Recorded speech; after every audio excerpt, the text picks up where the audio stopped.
Before we dive into today's episode, I want to talk to you about something incredibly close to my heart, and that's maternal health. I've spoken a lot about my own experiences on this podcast, especially related to mental health and how important it is to seek help, whether through therapy or medicine. But we all know that's easier said than done. That's where Mere comes in, a virtual maternal health care clinic serving women from preconception through menopause. Mere was founded by a mom, just like you or me, who struggled to find the support she needed during her own maternal health journey and wanted to create a better experience for other women.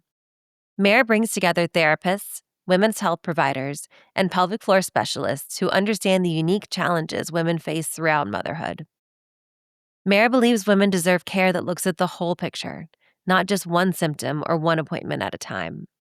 Book a free 15-minute phone call today and learn more at mere-foreverychapter.com. That's mere, MERE-foreverychapter.com.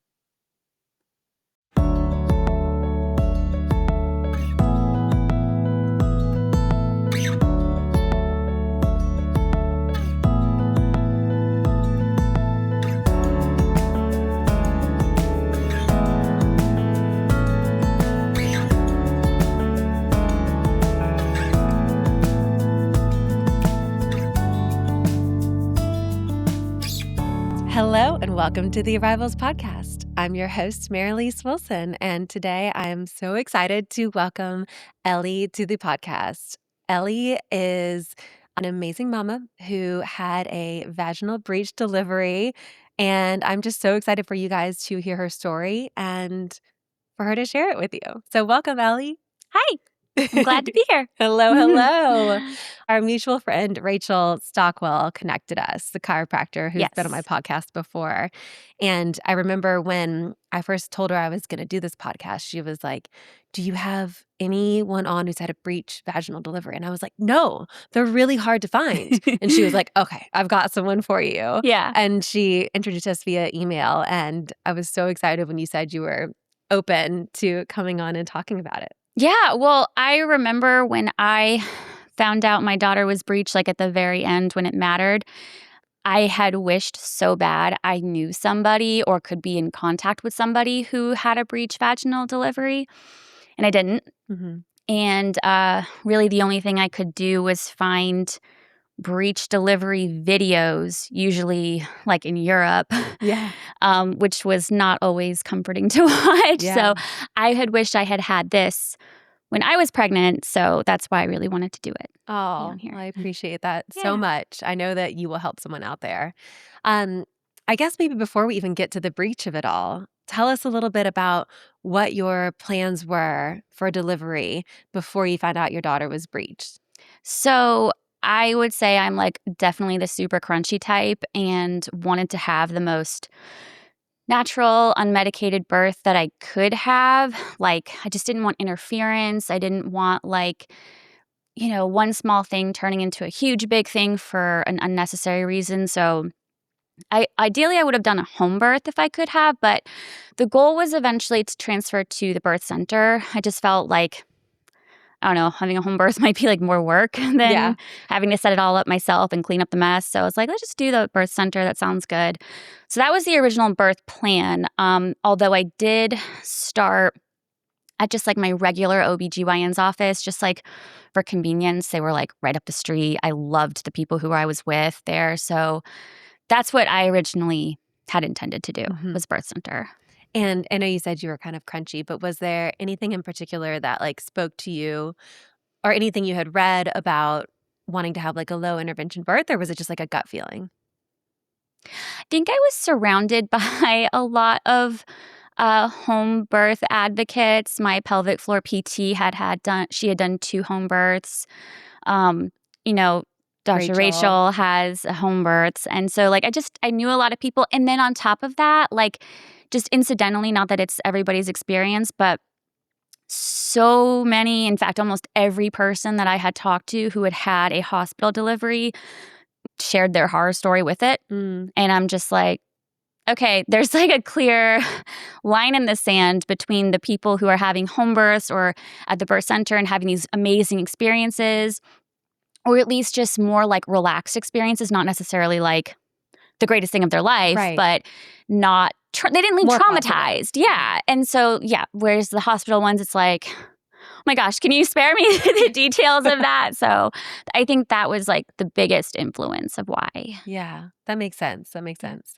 So you're planning, like you're pregnant and you're planning for a delivery at the birth center. Yes. So And that was the case. And then the nurse practitioner who I was seeing at my regular OB's office, she had also had a home birth, and she had a home birth with twins too. wow. And her experience prior to the job, like being a nurse practitioner, she was a labor and delivery nurse at like one of the hospitals around here. I don't know which Mhm. one, but like the fact that she even too chose to have home birth with twins also kind of spoke to me, and I just felt like she didn't push me one way or the other, but like she was very supportive Yeah. of my decision to want to be at the birth center. So, yeah, I did the anatomy scan with them, found out the gender, did the gender reveal, all that, and did the, gestational diabetes Mhm, test, mhm. whatever. Made sure we passed all that, just made sure everything was good. And I Yeah. was still like low risk by all means that we could see. And then I transferred over to the birth center. Lovely experience. Loved the midwives. They Oh. were amazing. I felt like just so comfortable with them. Yeah. And so actually, before the ultrasound I had, it was like a for fun ultrasound, just before I transferred to the birth center. Uh, the nurse practitioner, she's like, well, she's breech right now, but don't even worry about it. There's plenty of time for it to flip. Like, Mhm, seriously, don't freak out. mhm. And it actually didn't. I was Yeah. like, whatever. It's like 20 some odd weeks. Yeah. Like, who cares? Right, there's so much time. And I think some of my babies were still breech at that point. yeah, and I honestly didn't know what that would mean in Okay. practical terms. So, like, my ignorance didn't allow me to freak out, you know? Ignorance can be bliss. Ignorance is bliss for me in a lot of cases. So I was just like, okay, cool, whatever. But then, like, I also had this nagging feeling that wasn't going to go away. Like, Mm, even though I didn't fully understand what it, again, practically meant that would be like an automatic C section, mhm. I just, yeah, yeah. Yeah, that makes sense. So what point did that, like, reality start to set in? So I go to the birth center, no cares in the world. I did ask them to like feel around to like, because they don't do ultrasounds as like routine. They Right. only do it at like specific points. There's no like for fun ultrasounds there. Yeah. And so I was like, can you just like feel around and tell me like if you think the baby's in a breech position? And one of them was like, no, because I don't want you to freak out. Yeah. And like that's just going to cause you undue stress. And I'm like, okay. And then the other one was like, yeah, I feel it. I think they're in a normal position. Sure, whatever, fine. So then at 36 weeks, that's when they do their routine ultrasound of like baby positioning. Mhm. And the midwife, she had the ultrasound piece on the bottom and there was nothing. Mm, which normally they would expect to see a big old noggin. Yes. So she had that down there, had that down there. I'm having this moment where I feel totally embarrassed for her because I'm like, this lady can't do her job. That's so embarrassing. I'm so glad I'm not her right now. And then she moves it up to the top and there's a head. And I'm like, oh, no, she can totally do her job. My baby's breech. Oh my So, gosh. yeah, that's when we found out and that she was breech. And in So that moment, like, what did you think or feel? I was panicked at that point, to be Yeah. honest, because again, so now they're telling me, they're like, well, so your baby's breech. So you have like three options. Mhm. You can try to do everything that you can to get it flipped, or you can go see. She's like, there's one doctor in town that might still be in practice. I don't know, but he can deliver breech babies. And we can reach out to him and see if that's an option for you, if he'll take you as a late transfer. Mhm. Or third option is we just schedule you a C-section right now at Grady. Yeah. So those are my three options. So initially, what were you thinking you were gonna pursue? I'm a fix-it type of person, so I wanted to do everything I could to get the baby flipped, to give myself the best chance to stay on the track that I was on, which is natural delivery. Mm-hmm. Natural vaginal delivery in a non-hospital atmosphere. Mm-hmm. Oh, and that was, I guess, another option that I could have done. There are some midwives that will come to your home and that are, I guess, certified to or knowledgeable Mm-hmm. about how to deliver a breech baby. But as it was my first baby, as it was so late in the game, as it was something I just wasn't planning for, when I really came down to it, I just wasn't comfortable with that. It's a lot to coordinate too. I imagine it would kind of be a mad rush at that point to not only switch from a birth center birth to a home birth, but then also like have to find a very specific like midwife who's qualified to do this. And yeah, Mhm. it's a lot. That's a lot to take in a short amount of time. It is, and I think if I had been working with that midwife from the beginning and built a Right. relationship of trust, I probably would have felt more comfortable, but I didn't. Yeah. It's like kinda just shot in the dark, so Mm-hmm. Mm-hmm. I decided not to do that, but I did do, like, the prenatal Maya massages, I think they're what they're called. Okay. There's a woman who she rents a space at the birth center. She does, like, different types of prenatal massages, and she'll also specifically do some type of, like, breech to flip the baby. Mm-hmm. And she actually wasn't I was not the only person with a breech baby that she was working with at the time, and all those other babies did flip. Oh my I think gosh. I was the only one that was with her that it didn't. Wow. So, I did that, and then so what they suggested too was an ECV. Mm-hmm. I forget what that stands for, but it's, like, basically when you go and, MFM, I think is what they're called. Maternal They fetal specialists. Yes. Mm-hmm. They try to flip the baby from the outside Mm-hmm. of the belly, and again, my ignorance is what got me in the door. I just didn't know what to expect. I heard it's really painful, but I'm like, "Well, how painful could it be? It's, like, on the outside. Right. It's not on the inside." You're like, I was planning on giving birth without drugs, Yeah. so like I'll be fine. How bad could it be? Yeah, No, it was extremely painful. that's what I've heard. Yeah, I don't regret doing it. I'm Yeah. actually very glad I did it. Mm. So just to, like, kinda give some background on the ECV, because I had done some research online and I got a lot of conflicting information, like, it had to be in a hospital, they give you pain medication, all these things. That was not my experience. Okay. So what happened with me is at week 37 is when they set me up with a doctor. I had to drive quite a distance to get to this one because there weren't any locally available within that very narrow window of opportunity that you have to flip the baby. So I drove out, like probably an hour outside of town, met with a doctor, and his office was like connected to the hospital. Like Okay. it was like right next to it. Yeah. So he's like, "We don't need to be in a hospital setting. We're not going to give you any drugs. We're just going to do this right here, right now, Oh my if you're gosh. okay with it." Because I wasn't planning for that. I thought I was going in for a consultation, Right. and they were just going to tell me where and when to be and how to prepare. Yeah. He's like, no. We're just going to do this right now if you're okay with it.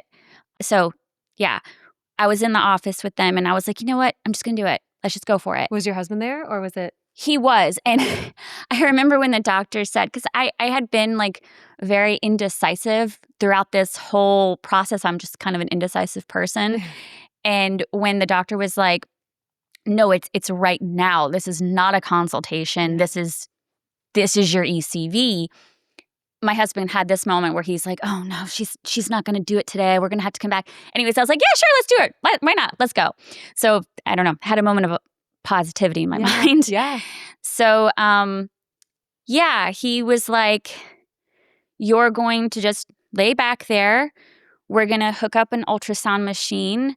And it's an extremely detailed ultrasound machine, like way more than your standard OB's office. A lot more information. And there's like a tech holding the ultrasound while he's doing it. Yeah. He basically puts his fist in the bottom of my belly and his other fist at the top. And I then understood why that is so painful. And that was the other thing. He was like, we basically just go until you tell me to stop. Yeah. So he started that, and it was completely unsuccessful. She moved, because that was the other thing. He went into the whole, like, some babies will flip really easily, but then they flip right back. Some babies won't move at all. My baby moved, he said, like, very little. And he also said that I let him get to about an 8 out of 10 on intensity level. Wow. Yeah. So he's like, I wouldn't recommend pursuing this further. Yeah. She's not moving. Mm. So Could you see it on the ultrasound? Like, could you see any of the movement? I wasn't paying attention to it. Yeah. I was trying to like use my natural birth coping Yeah. techniques. Your breathing. The breathing, all of that, trying to focus on my husband, trying to just get through it. So I don't have any memory Yeah. of that. And then when you eventually called like uncle and like called it off, then like what happened? I know sometimes like they want you to be in the hospital in case you go into labor because sometimes it can induce contractions. Was it just for you? It just was like, okay. No, they just let me go. Yeah. I don't know. So that's like kind of the stuff I was reading online Yeah. and why it was confusing to me. My experience was a lot more casual than some other people's experiences. I don't know why specifically. It may have been his location. It may have been the type of doctor it was. I don't know. Yeah. All I know is I liked that it was low commitment. Mm-hmm. You know, I didn't have to be like a hospital patient. Yeah. You have to check in. Yeah. It was just you show up, they do it. Okay, it didn't work. Because I guess that was the other thing. If I remember correctly, he was saying that if it isn't successful, but we make a lot of progress, then that is an option of going to the hospital. Okay. But mine was such a failure. Yeah. That's a bad way to put it. But like it was so not going to work that he's Yeah. like, there's just no reason to pursue this. So at that point, what were you thinking? So I had a actual consultation set up for that only doctor in town Yeah. who can deliver breech babies, and he's still in practice. Was at the time, I believe he still is now too. Dr. Tate, I had a consultation set up with him the next day, and I remember the MFM said to me, he was like, so are you guys just going to do the C-section? And I was like, no, and I told him about the doctor. I didn't mention a name. And he's like, is it Dr. Tate? Yeah. I was like, it is actually. I'm going to go see him tomorrow the next day. And he started to talk, and then he paused and then backtracked. He's like, do you want my advice? I was like, sure. I'm open to hearing anything. I don't have to listen to you. I don't have to take it. Yes. But I'd love to hear what you have to say. Yeah. And he was like, there's a reason we don't do breech births anymore, breech vaginal births. He's like, it's just too dangerous. I wouldn't do it. I would absolutely go with a C-section. Okay, thanks. So that's your opinion. Yeah. That's your opinion. I think my husband was a little rattled with the whole thing. You know, it's hard on the husbands. Yeah, it is. You know, a lot of people only talk about the mom. Like the husbands have a hard time with this too if they're very involved with it. So he was definitely like, I don't know if we should go through with this consultation tomorrow. And I'm like, it's just a consultation. Right. I want to hear what he has to say. Right. Because there's no way that he has been delivering babies for as long as he have without being sued or something. Right. You know, if he was doing something cavalier, there would have been a stop to it a long time ago. Yes. So I want to hear how he mitigates the risk of breech. So I think that's a really good way to look at it. And he is kind of legendary. He is like the only one in Atlanta who will do this. Yeah. Yeah. So we went through with our consultation as scheduled. In being total truthful, I was in for the rudest awakening. I had been very used to being coddled by the midwives at the birth center. They were so sweet, so gentle. And can't say Dr. Tate was the same, especially because at this point I'm 38 weeks pregnant. Yeah. You know, I'm 38 weeks. So we go in, I do a consultation with him, and he's very upfront. He's not begging me to be his patient. Yeah. He's not trying to get me to come to his practice. I almost got the impression he was maybe trying to scare me away a little. Yeah. Want to see if I'm actually dedicated and determined to have, serious about this. Because he doesn't know who I am. Right. So, we did the consultation. I asked all my questions, can I have some low lighting, calm birth experience? Can I be in any position I want? Is there going to be a lot of people in the room? Yeah. To that question, I can't get out of my mind. When I asked him, will there be a lot of people in the room, and he said, so many I could sell tickets. I remember the first time you told me that. Oh my God. That was it in a nutshell, Yeah. my experience with him. So it was going to be, no, you can't be in any position you want. I need to have the upper edge. This Yeah. is not a routine. He didn't say it wasn't a routine birth, but I got his message. Right. He was like, if you want to do this, you're going to have to do it my way. So yeah, it's interesting because it's like you have to kind of decide what your priorities are. Like you're trading off. You might still get your vaginal birth that you want, but you're foregoing a lot of like the vibes and the preferred environment and all of that stuff that you had envisioned. Yes, the whole birth plan pretty much was going out the window at that point. But I would get my vaginal delivery, Mm-hmm. which I was going to say I don't know why that's so important, but that's not true. I absolutely know why that's so important to me, cuz like, so that's the other thing is when you have a situation like a breech baby, everybody wants to give you their 2 cents, Mm-hmm. which can be helpful and sometimes it's not helpful. Yeah. So the majority of people like looked at me with either pity of like, "Oh, that sucks. I'm really glad I'm not you." Mm-hmm.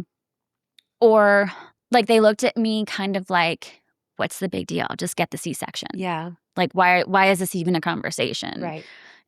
And I guess to me it's like I feel like my birth belonged to me. Mm-hmm. My baby's birth belonged to me. And it felt like unless this is a life-saving situation, I don't want to be cut open and have someone else do that for me. Mm-hmm. You know? Yeah. That was just my I understand choice. that. Mm-hmm. So that's why it was so important to me that I guess I still went through with it, with the breech vaginal. And I guess too, I just didn't want to have to be recovering from a surgery. Yeah. Like, and I was very grateful for that after the fact, like fast forwarding to the very end after she was out, like they're like, all right, come over to the bathroom. And I just get up and walk. Right. There was no issue with that. Mm-hmm. So once he officially accepted you as a patient, then what? Like, was there any protocol he recommended you follow? Or is he just like, we're going to like do this? Like, did he want you to go into labor naturally? Like, what were the next steps? So after the consultation, I asked him, I'm like, what's like my deadline to make a decision here? Yeah. Because this is just still, everything happened so fast. My whole birth plan went upside down in a week Mm-hmm. at the very end. So I just needed some time to think about it. And as I said, I'm an indecisive person. So he said, the sooner the better. If you go into labor, don't call me. I'm not your doctor until I am. Yeah. So there was that sense of like homelessness of if I go into labor, no one can deliver it except him, which will mean I have an emergency C-section. But if I'm not his patient yet, so that there was that whole anxiety adding to the mix as well. So I had to go home, think about it. And then that's kind of where Rachel comes into the story is, almost everybody was looking at me again with either pity or like, what's the big deal with all this? Rachel was one of the few people that didn't. And she also wasn't like not helpful either. Like then there was the people that were like just not helpful. Like they're trying to be neutral, but in doing neutral, it's like, come on, give me something. Right, right. So she was like, she just went above and beyond and like reached out to other moms on a social media group who had been his patient before. Like she did that on her own free time, which texted me at nighttime with it, which I just wasn't expecting. Mm-hmm. And it meant a lot to me. And I didn't realize it at the time when it was all happening, but after the fact, when I was kind of putting the pieces together of like, how'd I get here? Yeah. I think she was like that one person who believed in me because she gave me like, not a pep talk, but like a very authentic pep talk. Like, I don't know how else to put it. Like just that, like, you can totally do this type thing. And it wasn't like, she wasn't blowing smoke. Right. Like, so I felt like she was just she was that person who I needed to believe in me. And so it's like, all right, I just made the decision to transfer to him. And then I did. And then he also had a whole bunch of other requirements of like it was a good thing I had gone to the MFM because he needed that type of Ultrasound? Yes. Okay. That was like exceptionally high detail that you Yeah. can't just get at your regular OB's Yeah. office. He needed that, and then he wouldn't deliver footling breech Footling, and one other. My baby was frank breech, which so is butt bottom. down. Yes, butt down, legs up in the air. And he's like, that's actually the best type of breech to have. Did he tell you why? I think it's probably the safest to deliver or easiest, I assume. I can't imagine it's the easiest because I feel like that's the biggest square footage you could possibly push out. Yeah. Yes. He didn't say much about I didn't ask him why. Yeah. I that's all he said. Yeah. So I transferred to his office around 38, 39 weeks, something like that, very, very close to the edge. Got in there. I had never been to a practice where he is the single and only doctor. Oh, okay. So, like, he's it. Right. He is the man who is going to deliver your baby. It's not like, oh, my doctor didn't make it, so I have this on-call doctor. Right. You know, that was nice. So I went all the way to 42 weeks. Can you be induced if you're planning for a vaginal delivery? I imagine you didn't want to be induced, just knowing your like kind of general preferences. But like, I was just wondering, like, and I know a lot of doctors too don't want you to go past 41 weeks even and, kind of traditional practices. So I guess I was just wondering what his plan was for you going into labor. Yeah. So he did let me go to 42 weeks, and I did have to be induced because it was a standard care, doing the non-stress test, things like that, which again, he showed me his sense of humor with the non-stress test. We couldn't, like, my baby seemed to be like so relaxed that it was hard to rile her. I think what they do is like they hook you up and they're like, they try to look for the baby's heartbeat to increase and then come down. And hers, she just like, she didn't do it. So chill. She was so chill. And so I think he buzzed her. He took like a little buzzard thing and buzzed her head to startle her. Oh no. And so it worked, and he laughed. Yeah. And I'm like, okay, this is my guy. So I thought it was funny. I appreciated that. Yeah. I don't know, seeing doctors laugh and have a good time makes me feel more relaxed. Yeah. So we went to 42 weeks. Oh, that was the other thing. I got 3 membrane sweeps. Oh, wow. Yes. They didn't work at all. So at 42 weeks, I got induced. It was a scheduled induction. The last time I saw him, he's like, all right, you are scheduled for Saturday at 7 p.m. You won't go in at that time. You're going to call them, or they're going to call you. I think they're going to call you at 7 and give you like an updated time. So I got a call around 7 o'clock, just like he said, no beds. You can't come in yet. We'll call you when something comes available. So he said it's likely going to be Sunday morning. Okay, cool. I'm thinking like Sunday 9 a.m., 10 a.m. Like that's morning to me. Right. 8 a.m. No. They called me at 1 a.m. and they said you have 2 hours to get here. Oh my gosh. So we checked in. We started this whole process at 3 o'clock in the morning with no sleep. Oh my gosh. I mean, I slept like 2 hours before they called me. Right. I think I went to bed at 11 that night.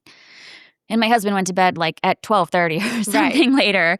So you're sleep deprived going into this intense experience. Extremely sleep deprived going into an induction. This is like probably the part I remember the least because it was just not fun and so much happening at once. And again, sleep deprivation.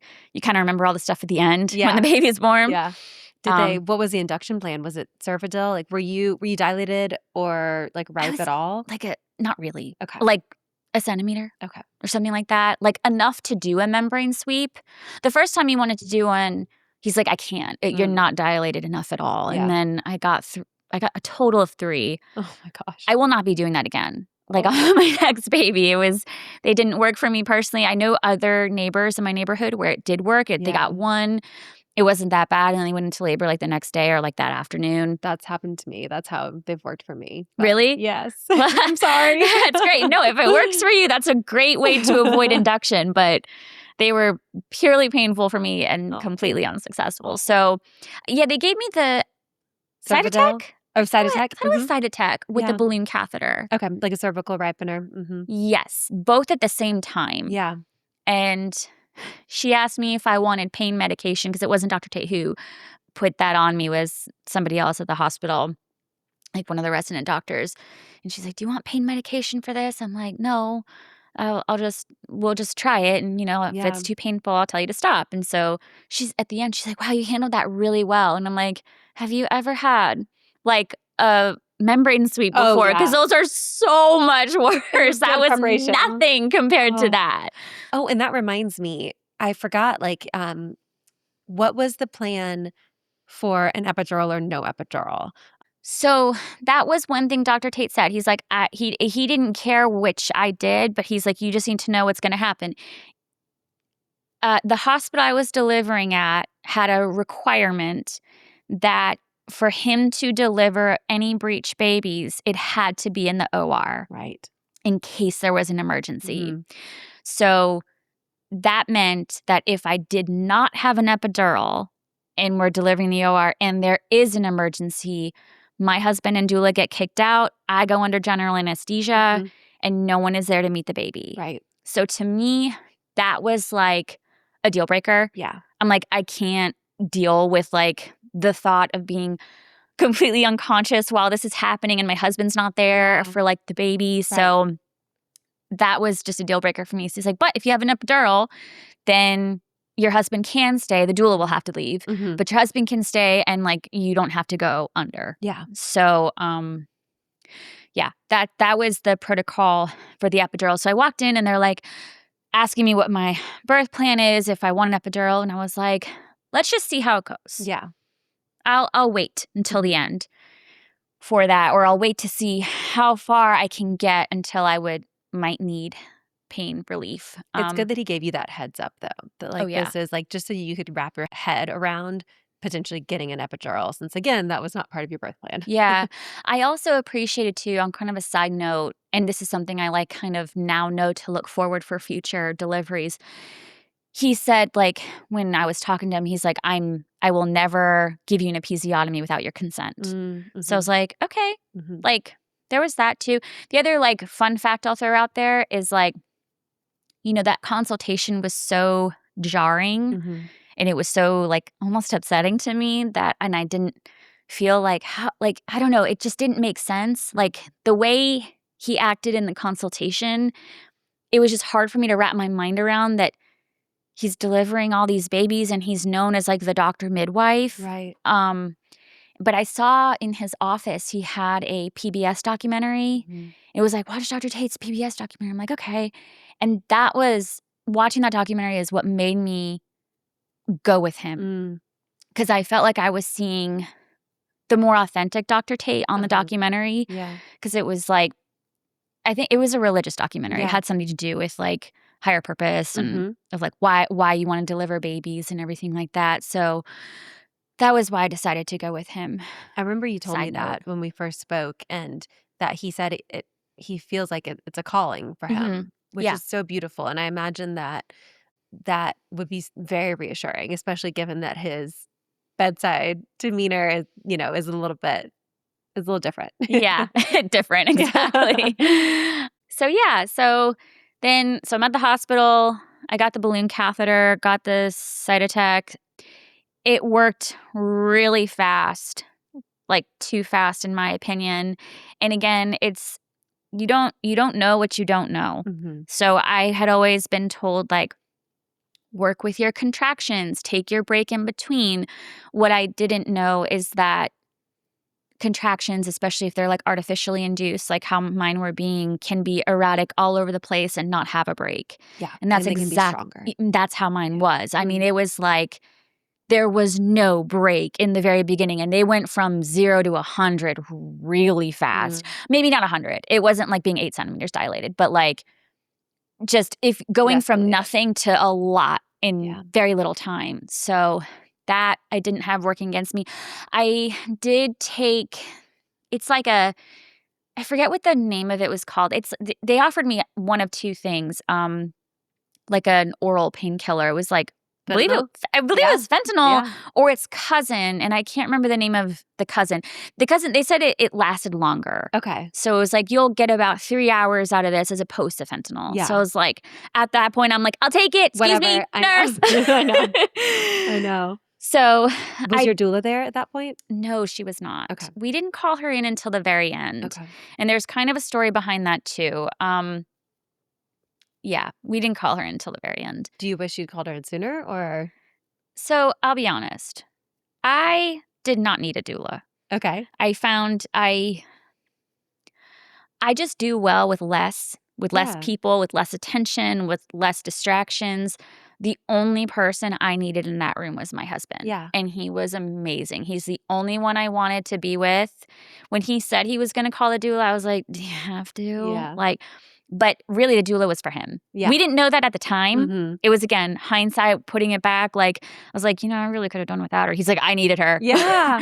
That's amazing. So she still was helpful, just in an Yes. unexpected way. In an unexpected way. Yeah. She was helpful to him. So, no, the doula, we didn't call in until the very last minute.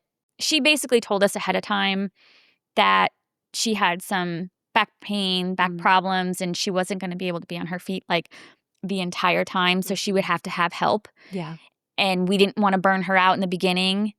My husband and I really wanted her there for the OR. Right. That was the biggest thing. So we were kind of just waiting until the last minute to call her in. Yeah, that makes sense. Which was fine with me.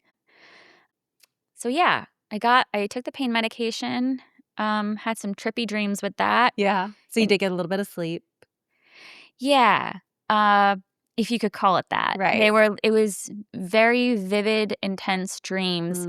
And in those dreams, I know it sounds really weird, but I tell my husband as a joke, I'm like, I met with the opioid angels, and they were telling me that they were trying to convince me I had to get an epidural. Yeah. Because I was undecided at that point. Yeah, that's right. Of I don't know, it sounds messed up, but I felt like I was cheating by getting an epidural. Now I realize in hindsight that's so not a thing. Yeah. It's so not a thing. Not a thing. But I never had a baby. I had this plan. Now it's not going to plan. Yeah. So, and it's immaturity, truthfully. Yeah. It's complicated. I mean, it's a complicated thing that we go through, and you have to make so many choices as a birthing mom. And yeah, sometimes I get it. It's complicated. Yeah. So I think I had a guilt associated with that, which I should not have had. No. And I don't advise anybody to have that. You should never have any guilt around getting an epidural. On my next baby, I'm like, I have no issue getting an epidural if I need one. Yeah. And I probably will. Yeah. So that's fine. Yeah. Yeah. That's great. You can change your mind. It's your prerogative. Yeah, exactly. So I was being convinced to get this epidural, and I kept agreeing to him. I'm like, yes, I'll get the epidural. It's so weird. So I woke up and I'm like, all right. I told my husband, I'm like, before I change my mind, before I talk myself out and have self-doubt, just filling the room, I have to get this epidural. I have to. The angels told me. The opioid angels told me, and I agreed. So we're doing this. And he's looking at me like, okay, whatever you say, babe. Yeah. So I waited. I did want to see what natural real contractions, what that labor process felt like. I did want that because I'm like, again, it's the unknown. Yeah. So I don't know how far along I was, but I was in legit labor. Yeah. And then I told my husband, I'm like, I want the epidural. I'm ready for it now. This is pretty bad. And I think if I had been more rested, if I had gone into natural labor and got to labor at home a little bit, I think it would have been a lot better. But just being in the hospital since 3 a.m., that was hard. So he went and got the nurse and said, hey, she would like an epidural now. And they're like, oh, well, there's another woman who's in a lot more pain than she is. And we just sent the team in there, so it's going to be a while. So he didn't tell me that. He came back and he's like, honey, they're on their way. Wise man. Wise man. And I'm like, okay. And, if you've been in labor before, time is not a thing. Yeah. So I had no concept of time. And I'm like, are they on their way? He's like, they're on their way. They're coming. And in my recollection, when him and I were talking about the story, later, I was like, what? They took 20 minutes? And he's like, and it was closer to 2 hours. Oh my God. Yeah. So it was a long time, but I got to feel it. I got to feel what it was like. When that nurse said to my husband that the other woman was in more pain than I was, I feel like it wasn't pain is it's your perception, and it's also your reaction. I kind of feel like, I don't know, I might not know what I'm talking about here, but the whole time I had it in me, I wanted to scream, scream. And I didn't. I was just like, do not scream, because the second you scream, like, it's over. You'll actually experience 10 times more pain than what you might. So I just tried to not scream, and that was my best coping mechanism. Well, I mean, when you first said that, I was thinking, how does she know that that other woman's in more pain? Like, how can she possibly know that? I assumed the reaction because I was rocking back and forth, standing up with my husband, trying to do the coping techniques like the breathing, the storytelling. None of that worked. It just made me want to vomit. But focusing on not screaming was like the one thing, because I wanted to. It's like, that's the impulse. And I'm just like, just don't do it because it will hurt more. So I assume. I read that in Hypnobirthing. That Hypnobirthing book, it was saying something about like, if you actually react to the pain, it's makes like, it real. Yeah, it makes it it somehow does something in your brain to like switch on that alarm system. Yeah, and I'm like, just don't let that alarm system like switch on. Yeah. That makes sense. So the team came in, and when I say it looked like a clown show, I mean that they had some great camaraderie and humor to them, not lacking in professionalism at all. Extremely professional, but just the room felt very sterile until they walked in. Yeah. And they're just all jokes, all playfulness. And one of the women there, I don't know what her job was specifically, but she walks in and she was like, "Wait, so I'm sorry. This is your first baby and you're delivering a breech?" And I'm like, "Yeah. Yeah, why?" And they all looked at me like I was nuts, and she was like, what's your sign?" "I'm a Capricorn." They're like, "Oh, that explains it." And they all like start joking about how only a Capricorn, I guess, would do that. I'm like, were like, what do they know that I don't? Can someone clue me in here? Yeah, and my husband's the same. We're looking at each other like, did Tate not tell us something? Like, because no one told me that this would be harder. Oh. In fact, I think I asked him if there's a difference in the delivery, and he's like, "Nah, same." I mean, I'm pretty sure I asked him that. Yeah. So, yeah. So anyways, the anesthesia team that came in kind of not put doubt, but just in a humorous way, we were like, did we get in over our heads here? Right. But no, it's fine. I got the epidural. They made my husband sit down because there are like a lot of dads pass out. So we just need you to take a seat. Yep. He's like, all right. So I got the epidural. That was fine. Yeah. I mean, I got tinglies in my feet, and that was kind of weird. I'm like, are they still there? Yeah. You Were know? you totally numb, or did you have any kind of movement?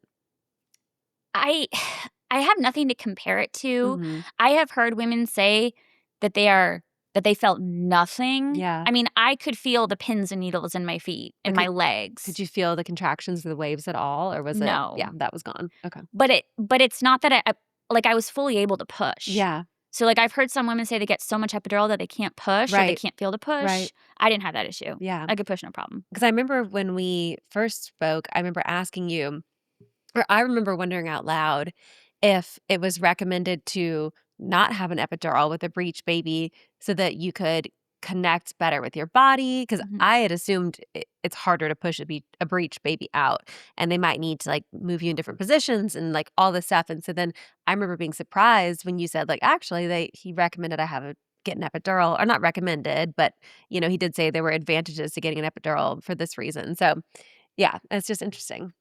Yeah. No, so I no, I was on one position the whole time on my back, unfortunately. Yeah. But I mean, I shouldn't say unfortunately, because I honestly didn't know the difference. Yeah. To me, it was fine. I didn't feel the need to move. I didn't feel the need to get off. I assumed I would, and I didn't. Yeah. So I was fine being on my back the whole time. Yeah. And then I would say after the epidural came, I was really, really, really wiped out.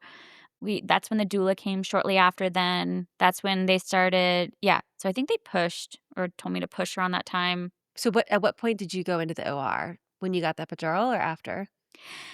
We didn't move to the OR until the very end. Okay. So, and that was another one of those interesting Tate moments.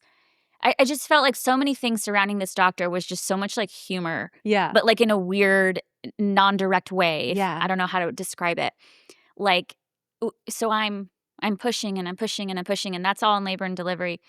And, like, the phone in the room starts ringing, and he answers it. It's, like, apparently not my phone, it's his phone, I guess, I don't know. He answers it, and he starts yelling at whoever he's talking to, "No, no, no. This is how we've always done it. We always push in the labor and delivery room. We are not moving to the OR right now. It is too early." Hangs up on them. Gets several more phone calls. Yeah. Same thing. He's, like, getting more and more irritated with these people. Then a nurse comes in, shouts at them, they go away. Then another nurse comes in. This guy's getting inundated with people trying to move him to the OR once they start pushing. Yeah. And he's like, "We don't go to the OR until the baby is being born." Oh, interesting. Yeah. I assumed you'd be pushing in the OR. Okay. I didn't like my last 3 pushes there. Wow. Okay. So, but before that, so this is, like, another one of those interesting try to learn from moments. Is, I'm pushing, pushing, pushing, and I pushed for about 3 hours total. At some point in that time, he came to me and he said, "The baby's butt is inflamed. She's stuck around, like, your like a pelvic region." I don't remember where. Like, the curvature of your pelvis. It's stuck there. And then the nurse was like, "Oh, and she has a fever." So it was like those 3 strikes all at one point. And he's like, "Well, like, we're probably gonna have to do a C-section, just so you know." Or he didn't say just so you know. He was like, "It's looking like we're gonna have to move towards a C-section because the baby's stuck." And he's like, "Look, some doctors have cutoff times or, like, progress times." He's like, "I don't have that. As long as we make progress, I'm fine.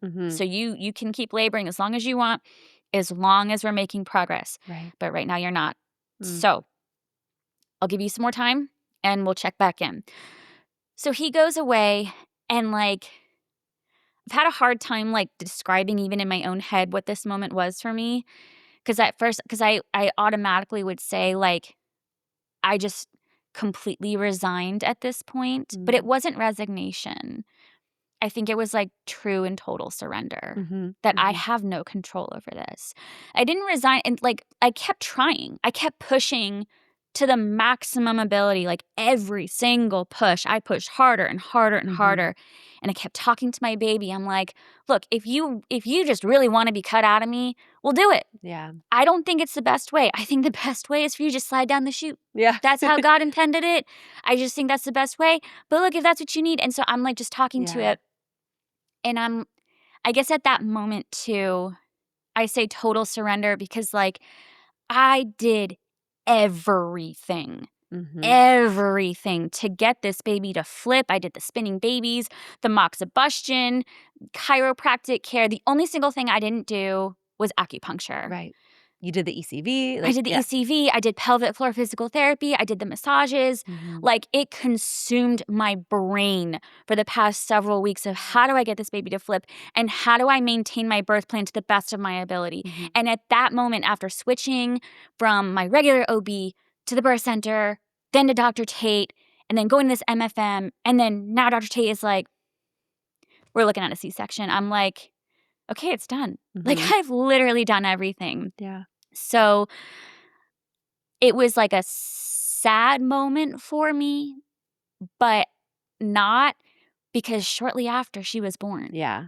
So, like, it's as if I needed that surrender to let go, where, like, I just don't care about the outcome anymore as long as we're all healthy and safe and we're all here. Yeah. Because I was so focused on having it my way, and then once I let that go and I'm like, as long as we're all good, like, that's it. Right. Then she was born. So, I don't know, that was pretty profound. It was a very profound, like, defining moment for us. Yeah, shortly after that, he came back in. He never checked back in with me. Like, the last thing he had said to both me and my husband was that we're looking towards C-section. I'll give you a couple more minutes and then I'll be back. Yeah. And then when he came back, we just kept pushing. And then a bunch of scrubs got brought out. And they're all like, "Scrub up," to the doula and to my husband.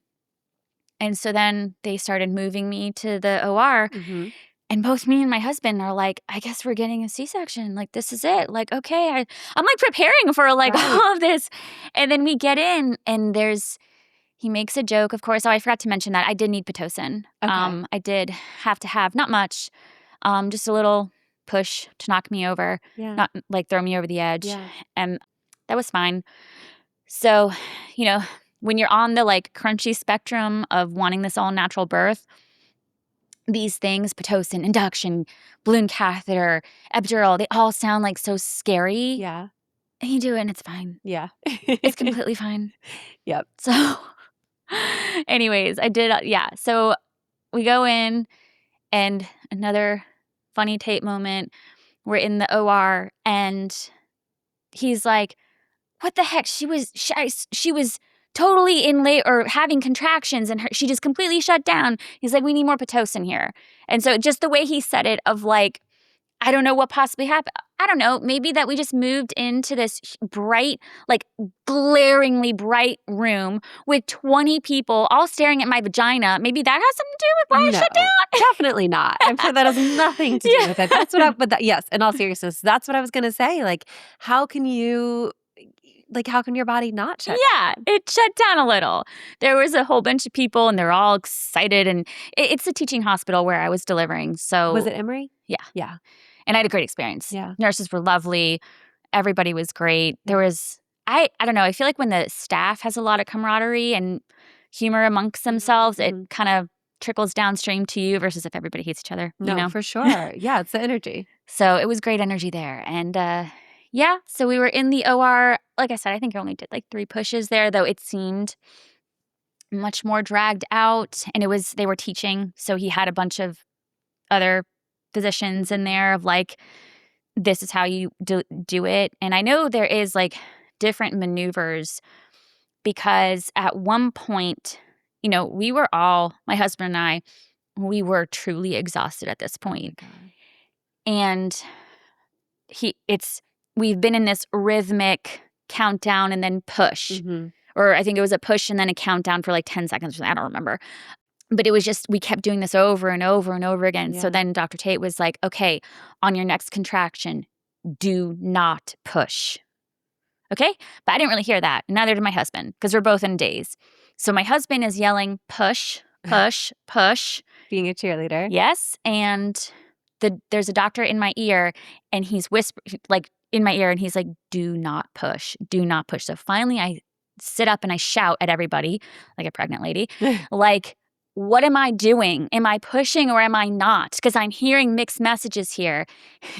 Dr. Tate smacks my husband. He like stands up, reaches over the table and smacks my husband on the shoulder. And I think he told him to shut up or be quiet or sit down. I don't know.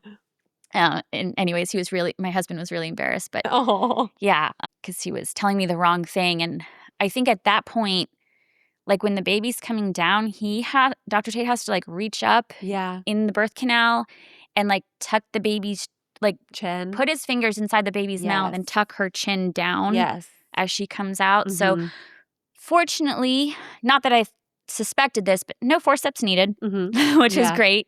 That was one of his other requirements for the birth. Was he had like 3 parameters. One was like the only 2 types of breech, frank and some other else, not a footling.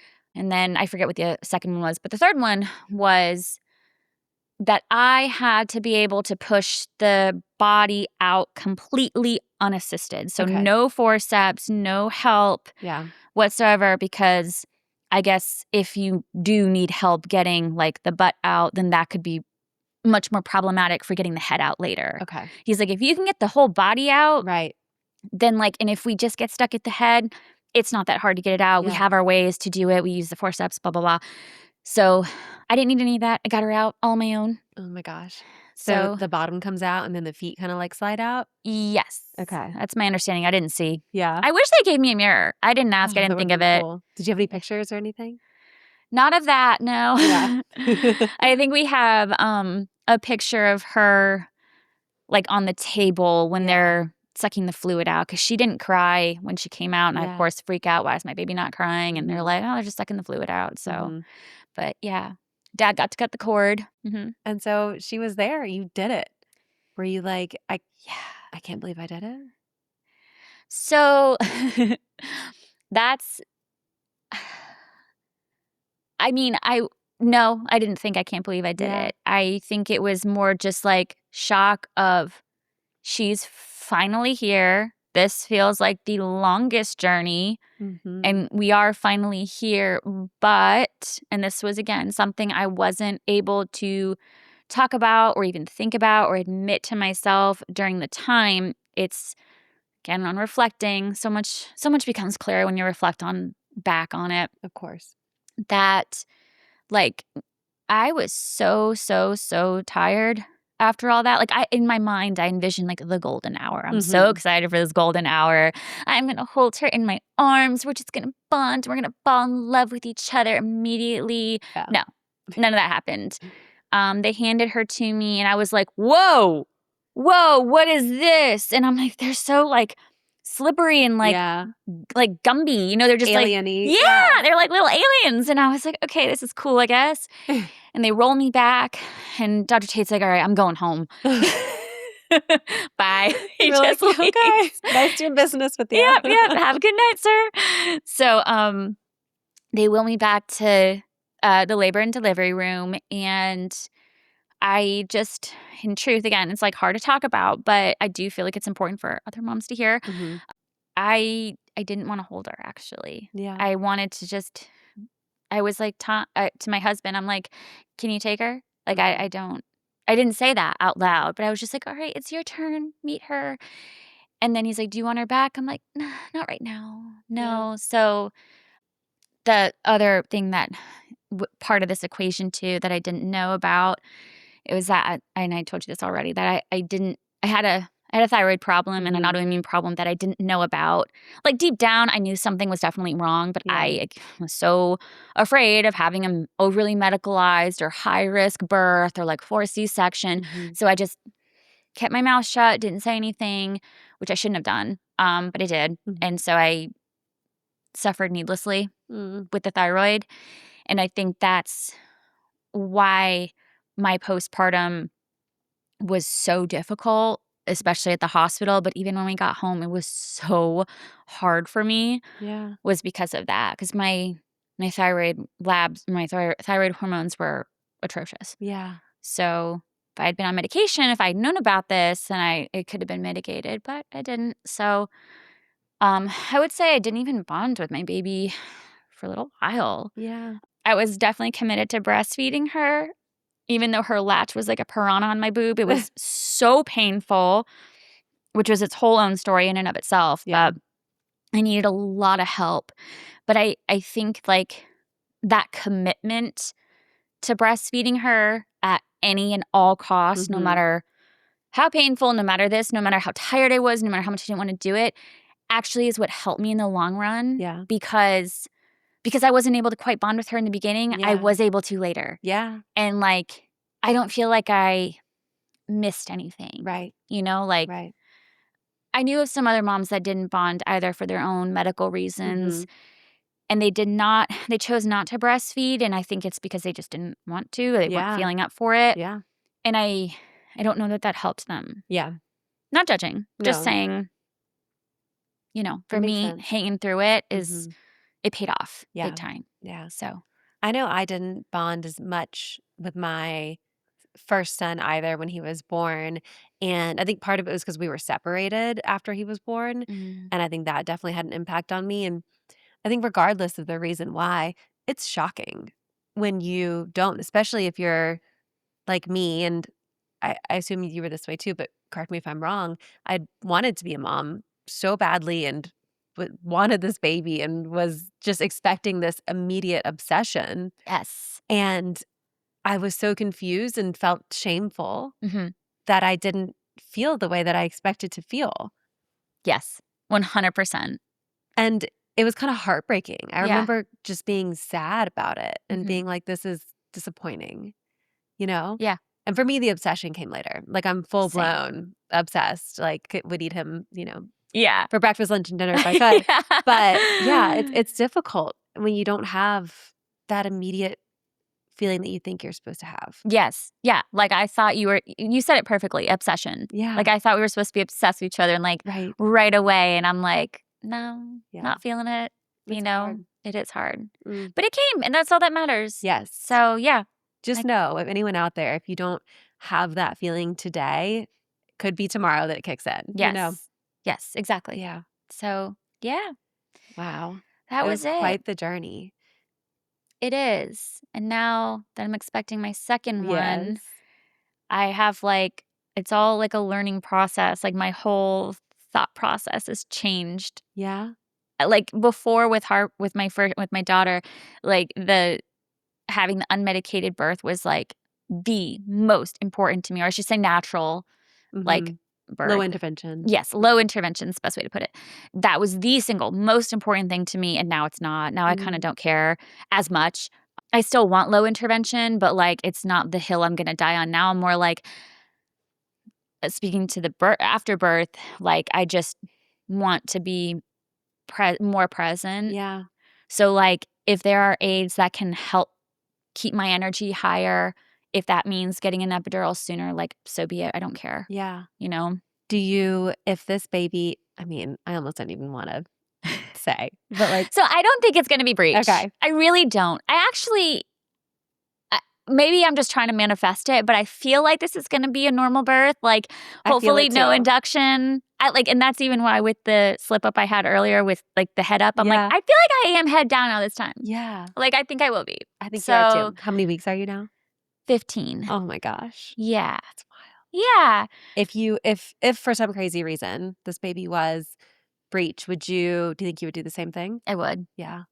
I would because, the people who I've talked to have had C-sections, they're fine with it, and most of them, it's all they know. Yeah. They had a second C-section after their first 2, and they say so that was the other thing. I had a friend who had a breech baby at the same time as me, and which is weird. Yeah. She went through with a C-section, and it was not even an option to her to do anything different. Mhm. And I remember when I asked her, because she was ahead of me, and I was like, "So how'd it go? How was it?" And she was like, "Honestly, the C-section, it's not that bad." Okay. And when I remember she asked me after I had my birth, she said, "How'd it go?" My instinctive, impulsive response, reflexive is what I meant to say, was, "It was amazing. Yeah. It was the greatest thing ever." Yeah. And I'm like, "That's the difference Yes. right there." Yeah. It wasn't that bad versus it was amazing. Incredible. Yeah. What was your recovery like? Did you have any tears? I did. I had a second-degree tear, um, which Dr. Tate was making fun of again. I constantly just references jokes because he's like, I thought I was gonna have to cut you, but then you just teared right at the last minute. It was great." You were like, "Awesome." Yeah, thanks. I feel like second degree tear, not to minimize it because that is you're still a tear, but I feel like a second degree tear for a breech baby, like, I don't know, I just keep picturing, like, the amount of body, like, that you had to push out with pushing out butt and thighs, like, Mhm. wrapped up, like, a little yeah, Yeah. that's a lot. So I feel like that's pretty successful to It only have a second degree tear. Yeah, yeah. I mean, again, if you wanna, like, romanticize the whole natural birth thing, I'm like, well, if I had just been, like, in a pool or in my own like, doing it on my own, like, I probably wouldn't have torn, but Who whatever. knows? Who Who knows? knows? Exactly. Yeah, You have who to push knows? so hard to get, I feel like, a breech baby out that I don't know. It's It was the hardest pushing ever. yeah. You look at women who are pushing hard, and it was like every time I'm like, "I can't possibly push harder," and then but the next time you had to try and push harder. Dig down. Yes. Yeah. For about 3 hours, but then, yeah, she got out, and, yeah, honestly, I didn't even notice that I had for the postpartum recovery, I didn't even notice I had a tear Yeah. unless I forgot to take that 3rd dose of the Medicaid. It's like a Tylenol ibuprofen combo, Yeah, they yeah, tell yeah. you, Mhm. and my 3rd dose was, like, in the middle of the night, and that's the one Mhm. I got lazy about, and then I Yeah. started to feel it. I'm like, Yeah. "Oh, okay. That hurts." Yeah. But, yeah. Well, you are such a badass. I mean, it's amazing. I think it's amazing that you advocated for yourself, knew what you wanted, and then did it. Yeah. Like, you did it. Yeah.